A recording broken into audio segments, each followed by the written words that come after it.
You don't have student loan debt because you're poor. You have student loan debt because you're black. Nowadays, the average four-year college tuition costs about $146,000. Damn! Now, there was a time, a very recent time, where this was a cost that folks didn't have to worry about at all. Now, you might be wondering, dang, what happened? Racism happened. College and public universities were tuition-free up until the 1960s. Yes, the 1960s. Of course, during this time, white students were favored until protests across the country led by groups such as the Brown Berets and the Black Panthers forced the introductions of Black and Chicano studies and departments at public colleges and universities. Now, you know, whenever there's one step forward for Black liberation, there will most likely be some type of white backlash.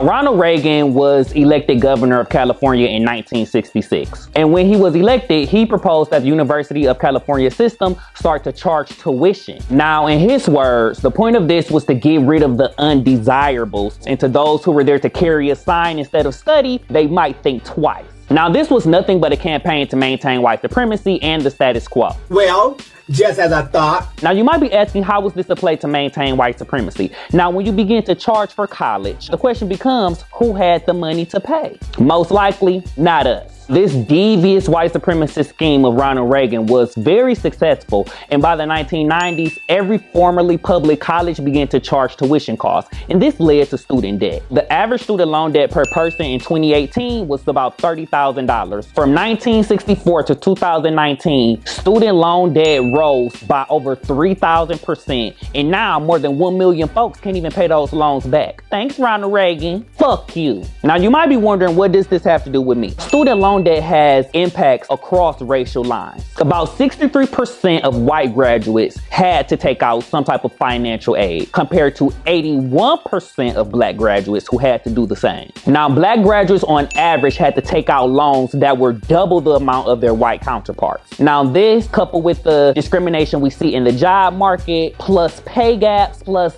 just lack of access to intergenerational wealth, this sneaky scheme of white supremacy has done nothing but deepen the already pre-existing racial inequalities that we see here in these divided states. This is nothing but the result of systemic disparities, predatory inclusion, and racial capitalism. So no,